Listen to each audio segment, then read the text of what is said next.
Зголемувањето на минималната плата ќе значи сериозен удар врз текстилната индустрија, предупредуваат од секторот кој онака едве обстојува. Маријана Перковска за Алфа вели дека фирмите немаат застанато на здрави нозе од претходното покачување. Истравуваат дека со најавениот нов раст дел од конфекциите, особено оние со помал обем на работа, ќе стават клуч на врата. Газдите се жалат дека иако им било ветено дека за растот на минималната плата владата ќе помогне во покривање на трошоците на фирмите, тоа барем до сега не се случило. Ова е наметнување и ова е на некој начин директива.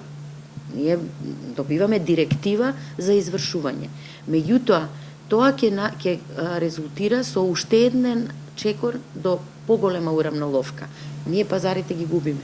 Ние сме прескапи, немаме доволна развиена, доволна продуктивност. Бизнисмените велат дека воопшто не биле консултирани. Од Организацијата на работодавачи велат дека пред да се најави покачување на платите, владата мора да се консултира со стопанството. Идејата на владата од канцеларија административно да предложува покачување на минималната плата е малце несериозно.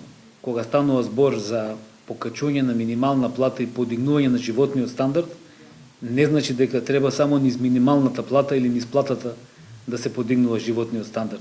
Инаку претходно и од Светска банка предупредија дека евентуалното покачување на минималецот ќе продлабочи сивата економија, но ќе зголеми стапката на невработеност. Премиерот пак вчера најави раст на минималецот, но не прецизираше колку и од кога. Минималната плата сега е 12.000 денари. Владата последен пат ја зголеми пред 1,5 година.